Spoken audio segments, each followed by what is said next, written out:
It normally comes with a charger and a battery.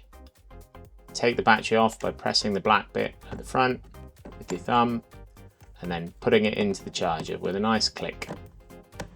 Once it's charged, take the battery off and click it gently, firmly back into the bottom of the drill. Pull the trigger and it'll make it work. There's a direction switch on the side. Clockwise is to draw things in, or click the direction switch, it goes backwards. You've also got a speed switch. One's for slower, two's for faster. There's a clutch, and the clutch is for either drilling things that are more difficult, 13, or for 1, easier things.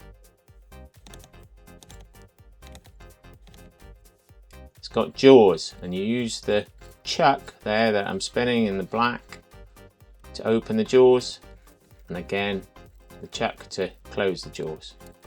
Take your drill bit and put drill bit in, and then tighten the chuck until it clicks a couple of times. Then it's ready to use.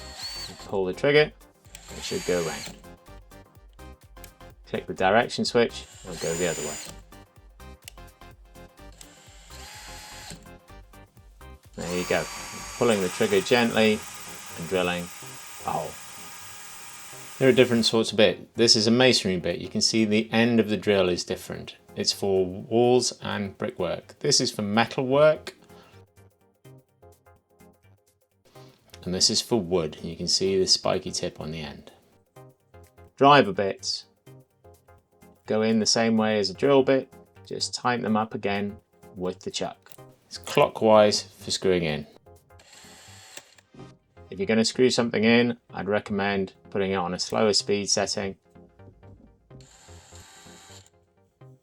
and putting the clutch to about 5 so you don't drive the screw right through the piece of wood that you're trying to screw into, and then push down gently on the back of the drill and pull the trigger gently. And that is how to use a cordless battery powered drill. Thanks for watching.